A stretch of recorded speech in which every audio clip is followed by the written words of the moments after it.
the hustle culture that I was raised in is actually not effective at all. And since this is a founder's life, I hope that somebody that needs to hear this really hears this. When you rest and you restore and you keep your brain sharp and you sleep and you run and you eat good food and you're off your devices, you show up like 10x what you could ever show up as from a place of depletion. I have to go recharge, go recharge. And I don't think that anybody is immune to that. You will break at some point, and I'm trying to keep that away. I want to be able to show up from a place of restoration, not a place of depletion. Welcome to A Founder's Life. I'm your host, Leo Gestetner, and on this show, we dive into the real stories behind the highs and lows of entrepreneurship and how we pursue a more balanced and meaningful life along the way. This podcast is sponsored by Thanks, helping founders like us scale with reliable remote talent. Email founders@thanks.com, that's THANKZ.com, with the subject line A Founder's Life to receive preferred pricing. Now, I'm excited to be joined today by Stacy Ennis. Stacy, thanks for joining. Would you like to introduce yourself, please? Sure. Thank you so much for having me, Leo. I know we've been planning for this for several months, so it's exciting to get to finally talk with you. I am a book strategist and book coach. I have a small team of amazing humans that guide authors through the transformative journey of authorhood. And I niche in business, leadership, social equity, health and wellness, and science and personal development. Would you like to sort of introduce a little bit about what your journey brought you to where you are today? So what you've been up to, and also a little more about what your business is doing for your clients as well. I like to say that my journey started at the age of 7 when I fell in love with the Chronicles of Narnia. I read that series when I was in second grade and never looked back. Books basically became my life. I ate them for breakfast, lunch, and dinner. I started writing that same year, started writing poetry, and just really pursuing the written word. From my elementary years on into high school, we had electives that I could take in writing, so I did as much extra devouring of the written word and learning how to write as I could, went on to get my bachelor's and master's in writing. Along the way, I moved around the world. I lived in the Dominican Republic, I lived in Vietnam, and eventually came back to the US where I grew my business. So I started actually as a freelance travel writer, thinking that that was a really great way to make a living. Just newsflash, it's not. There's a lot of exposure and not a lot of money usually involved in that career path. And eventually, through some different relationships that I built along the way, I got connected with a publisher, started editing books, really trained as a book editor, started ghostwriting for a Nobel Prize winner in medicine. I also ran Sam's Club's Healthy Living magazine, which reached around 11 million people.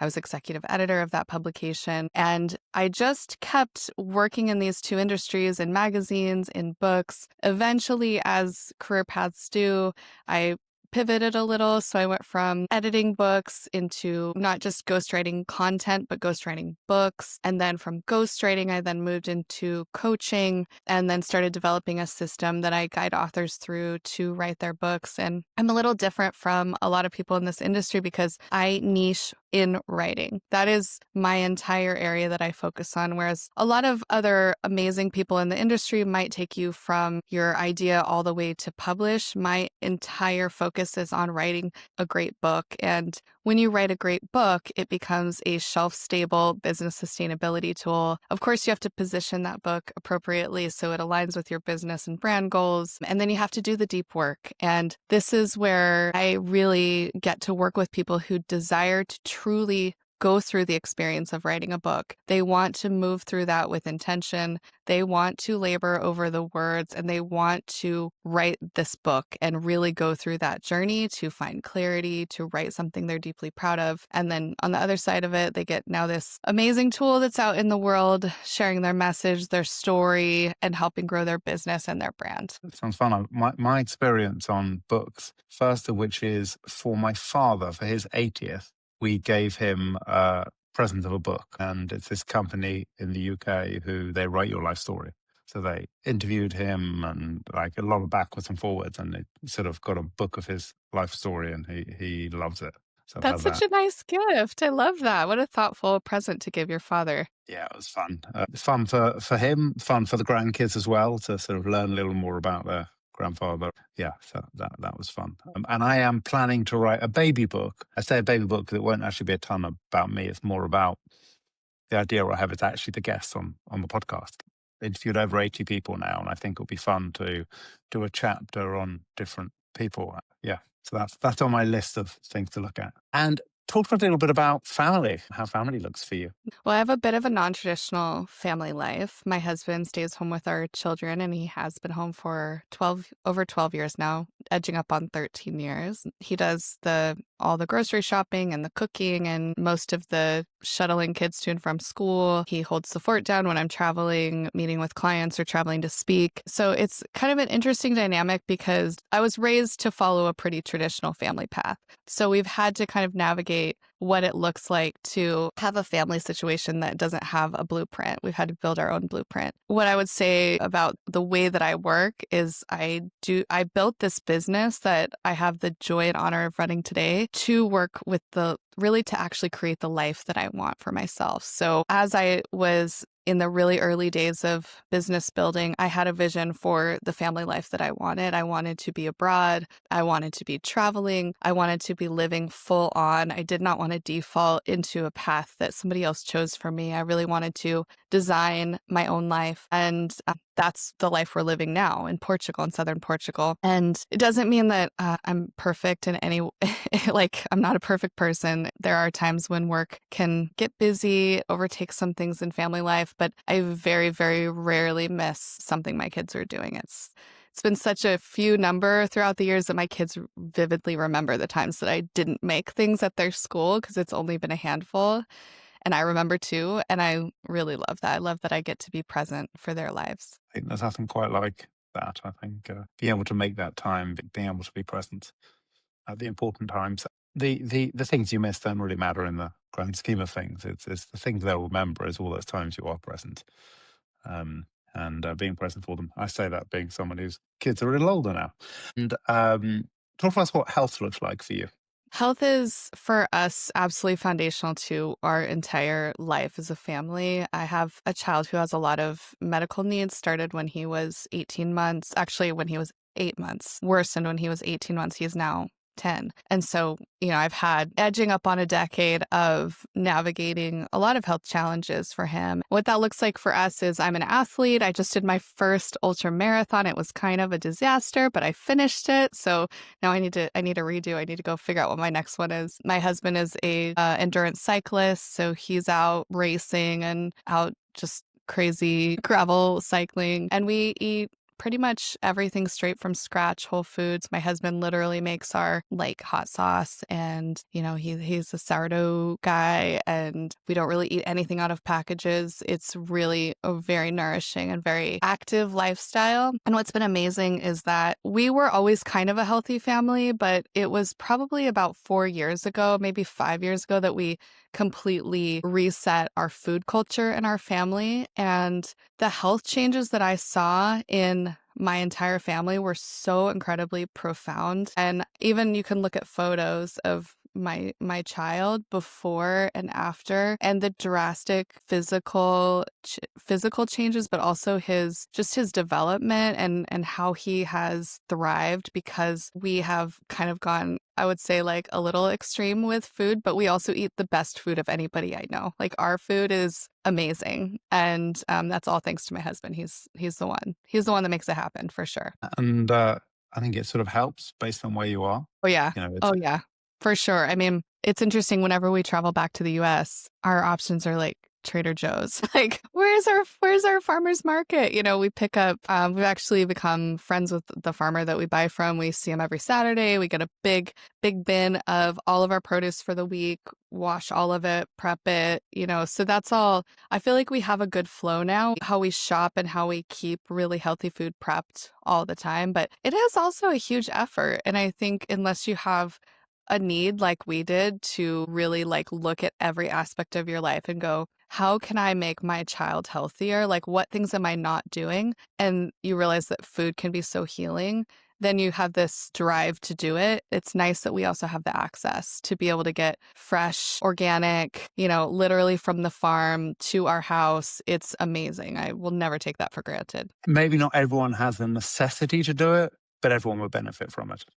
Yes. You know, when you're the parent going through this with your kid, you also, I think that parents that are changing their kids' lifestyle and their diet should also participate in that because I think that that's respectful to the child as they're kind of learning and navigating a new food culture in the family. And that also meant I went from, because a lot of some of our food is meat based, which I was a vegetarian for 13 years. And so I also transitioned out of being vegetarian through this process, which has been actually really tough. But I feel better than I have actually ever felt in my life now. And I think it's just because I'm not eating a lot of meat, but I'm getting enough protein, I'm getting enough nutrients, and that's helping me be a better, book strategist and mom and friend and human. Fuels us. So yes, if you put junk in, then you can't expect to be performing, whether it be physically or mentally. And what do you like to do for fun? Well, this might sound boring, but I love running for fun. Actually, that's one of my favorite things to do when I want to go enjoy myself is to go on a run because running can be extremely adventurous if you do it right. Like there's so many adventures that you can have on a run. And I read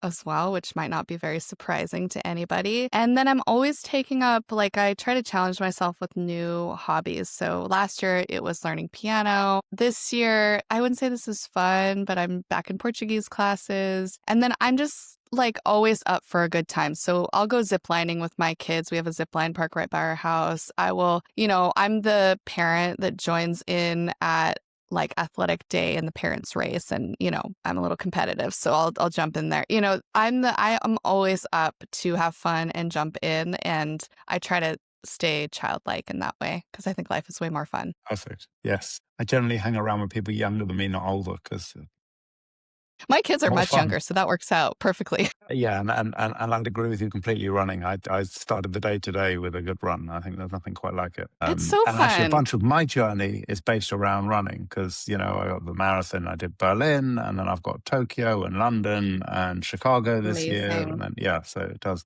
give you sort of those places to be. That's cool.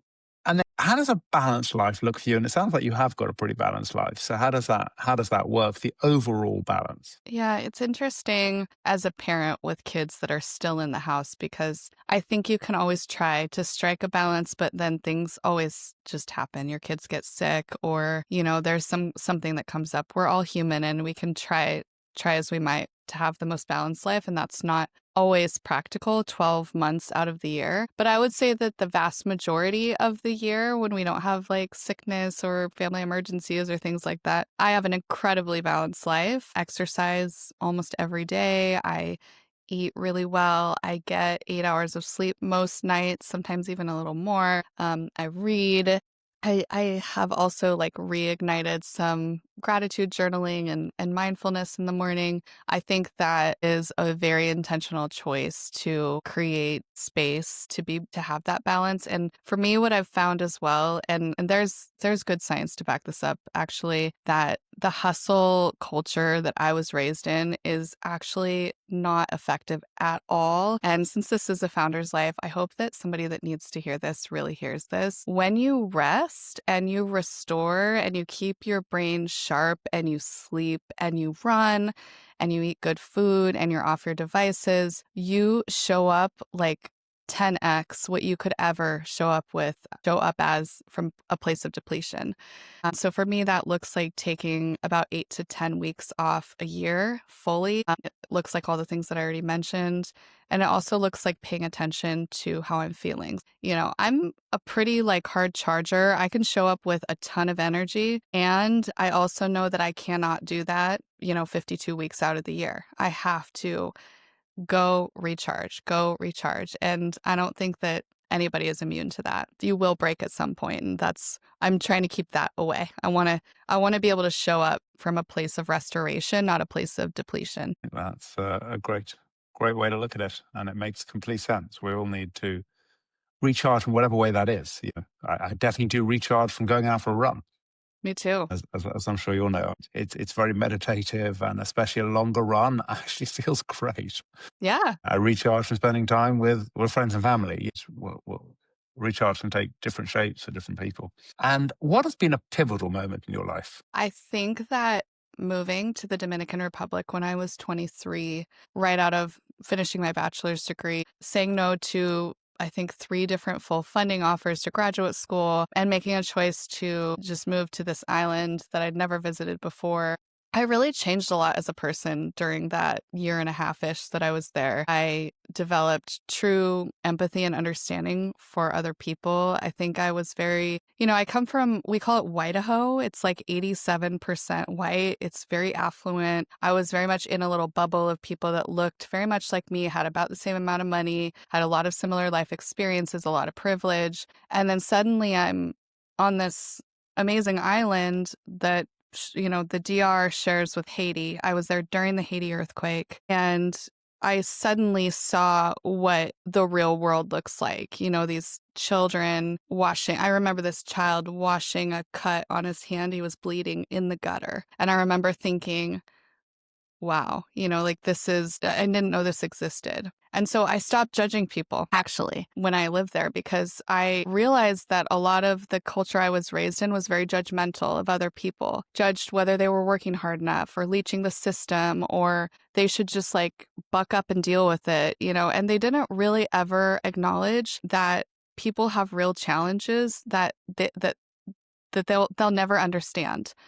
And getting the opportunity to both be in the very privileged group, very like the 1% in the DR, which was the group I worked within as a school teacher when I was there, and also befriending our fruit vendor and really hearing his story and really seeing that people don't understand other people's perspectives and that I should never come in from a place of assuming that I understand. It's actually allowed me to have empathy also politically in a very divisive time in the US and to show up as somebody that I think is very safe for people to talk to because I will listen and I will share my opinion and perspective, but I try to do it in an invitational way so I can understand other people. And I think that if I hadn't have lived there, I don't know if I ever would have developed that side of myself. What's one piece of advice you'd give to an aspiring entrepreneur?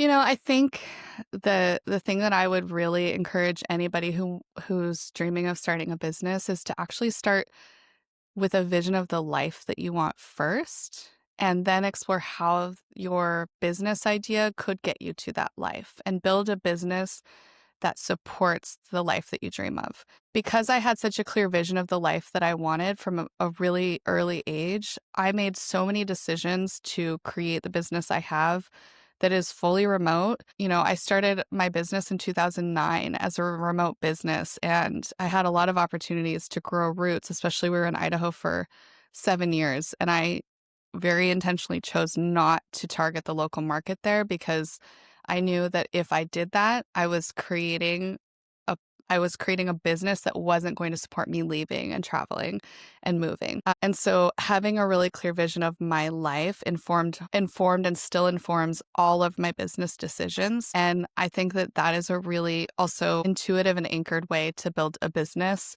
that is a great business that gets you to the life that you want. Isn't that what we all want at the end of the day, is an amazing life? That's absolutely love that. And I think it's to be so purposeful, so conscious about what you wanted to achieve so early on in your business is unusual. And I think it's correct. It's allowed you to support the life you now have. Yeah. So how can people find you? Well, I'm on, everywhere. You can Google my name, Stacy, just with a Y, no E, Ennis, so stacyennis.com.